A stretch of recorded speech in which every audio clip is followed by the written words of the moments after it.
თბილისის სააპელაციო სასამართლომ გაზაფხულზე რუსული კანონის საწინააღმდეგო აქციების ერთ-ერთი მონაწილის სარეკლამო კომპანია ლიმონის დამფუძნებლის გიორგი ოკმელაშვილის საჩივრის განხილვა დაიწყო. დაცვის მხარე ითხოვს, რომ გაუქმდეს თბილისის საქალაქო სასამართლოს განაჩენი გიორგი ოკმელაშვილის დამნაშავედ ცნობის თაობაზე და ის უდანაშაულოდ იქნა ცნობილი. ოკმელაშვილის ადვოკატის კობა ბარამიას თქმით, მისი დაცვის ქვეშ მყოფი პირის საქმეზე ბრალდების მხარემ ფაქტობრივად რამდენიმე სამუშაო დღეში ამოწურა გამოძიება. მისივე თქმით, სასამართლომ გიორგი ოკმელაშვილს სხდომების ხელოვნური გაჭიანურებით პრეზიდენტ სალომე ზურაბიშვილის მიერ მისი შეწყალების უფლება წაართვა. ბარამია ამბობს იმასაც, რომ საქმის განხილვის ეტაპზე სასამართლოს არ სურდა დაცვის მხარის აქტიური მოქმედების შედეგად გამოაშკარავებულიყო საქმეში არსებული დარღვევები და სიყალბეები, ვინაიდან ეს მას ხელს შეუშლიდა გამამტყუნებელი განაჩენის დადგენაში. სისხლის ამართლის საქმეში მოიპოვებოდა ლევან ჩიკაძისა და ჯაბა ბიტალიშვილის პატაკები.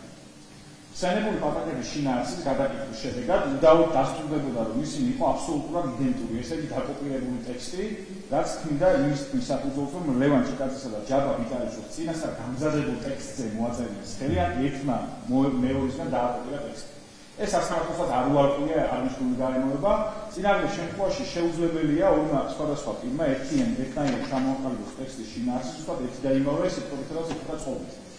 ასეთი დოკუმენტი სასამართლოს ჯერ კიდევ საქმის განხილვის წინა სასამართლოს სხდომაზე უნდა ისო დაუშვებად, როგორც არსებითი დარღვევით მოპოვებული წერილობითი მტკიცებულება, ვინაიდან უარყოფილი არ იყო გონებრივი ეჭვი ტექსტის შინაარსის შესაძლო დაკოპირების შესახებ. ლევან ჩიკაძე და ჯაბა ბიტალიშვილი სწორედ ამ პატაკების საფუძველზე არიან გამოკითხულები 2024 წლის 14 მაისს, რაც ასევე მოწამული ის ნაყოფის დოქტრინის საფუძველზე ასევე დაუშვებელი მტკიცებულება იყო და სასამართლოს ეს დოკუმენტებიც უნდა ამოერიცხა საქმიდან. საქართველოს სისხლის სამართლის კოდექსის 72 ნორმის საფუძველზე მიუხედავად ამისა, სასამართლომ იცით, რომ არ გაიზიარა ჩვენი არგუმენტები. თავის მხრივ დაუშვებელი მტკიცებულება მოყოფილიყო ლევან ჩიკაძისა და ჯაბა ბიტალიშვილის მიერ ფოტოსურათი დამოსნობის ოქმებით, რასაც საფუძვლად უდევს მათი გამოკითხვის ოქმები და პატაკები. თავისთავად ეს უშუალო დამოსნობის ოქმები დარღვევით არის შედგენილი, ამაზე დაცვის მხარის პოზიციას მოგახსენებთ. სასამართლომ არ დააკმაყოფილა დაცვის მხარის შუამდგომლობა და დასაშვებად სცნობს ემბარგოშული მტკიცებულება. სასამართლომ გამოიყენა აბსოლუტურად უსუსული არგუმენტი ჩვენი შეფასებით და განმარტავა პატაკს გააჩნია გარკვეული სახის ფორმატი. წინა სასამართლოს კომისიაში ეს კარგად ჩანს. ფორმატი ახასიათებს შაბლონურობა და ამით აიხსნება ის გარემოება, რომ სხვადასხვა პირის მიერ შედგენილი პატაკები იყო იდენტური ხასიათის.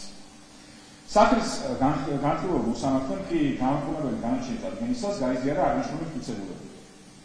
თბილისის სააპელაციო სასამართლომ უნდა გაითვალისწინოს აღნიშნული გარემოება და საქართველოს სისხლის სამართლის კოდექსის 72 ნორმის განაწესის გათვალისწინებით არ უნდა მიიღოს მხედველობაში კანონის არსებითი დარღვევით მოპოვებული მტკიცებულებები და კანონის არსებითი დარღვევით მოპოვებული მტკიცებულებების საფუძველზე კანონიერად მოპოვებული მტკიცებულებები მით უფრო პირის მიმართ გამამტყუნებელი განაჩენის დადგენის მიზნებისთვის, როგორც ამას ითვალისწინებს 72 ნორმში ნაგვისხმები მოწამული პირის ნაყოფის დოქტრინა. თბილისის საქალაქო სასამართლოს მოსამართლე გიორგი გელაშვილმა გიორგი ოკმელაშვილს 5 წლით თავისუფლების აღკვეთა მიუსაჯა. ოკმელაშვილი მაისში პოლიციელზე თავდასხმის ბრალდებით დააკავეს. ბრალდების მხარის პოზიციით 13 მაისს პარლამენტის მიმდებარე ტერიტორიაზე გამართულ საპროტესტო აქციაზე ოკმელაშვილმა შინაგან საქმეთა სამინისტროს თანამშრომელს ალექსანდრე ოხანაშვილს იდაყვის დარტყმით სახისარეში დაზიანებები მიაყენა. გიორგი ოკმელაშვილი ბრალს არ აღიარებს და ამბობს, რომ აუცილებელი მოგერიების ფარგლებში მოქმედებდა.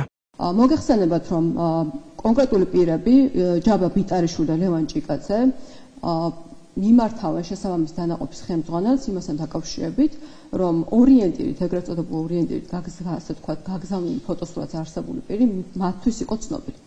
ფაქტობრივად ჩვენ ვსაუბრობთ ერთსა და იმავე დანაყოფში მომუშავე ფაქტობრივად ორ პოლიციის თანამშრომელზე და ვსაუბრობთ ტექსტზე, პატაკის ტექსტზე, რაც დაყრდნობით დაცვის მხარი გვეუბნება მტკიცებითი ფორმით, რომ ეს არის გადაკოპირებული ტექსტი და შეუძლებელია, რომ ორმა პირმა ორმა სამართალდამცავმა, რომელიც მუშაობს ერთსა და იმავე დანაყოფში და არაერთი პატაკი დაუწერიათ მანამდე, მოგვახსენოს და მოახსენოს მათ ხელმძღვანელს, რომელსაც შეიძლება მოხსენების ერთი და იგივე ფორმატი ჰქონდეს განსაზღვრული, ასე თქვა, წარმოადგენს ეს ინფორმაცია იმ ფორმით, რა ფორმითაც იყო ეს საქმეში განსაზღვრული. პატაკი თავისი შინაარსით არის ინფორმაციული და ინფორმაცია არის ერთგვაროვანი, ან კონკრეტულად ერთსა და იმავე ფაქტზე მიუთითებდნენ აღნიშნული პირები.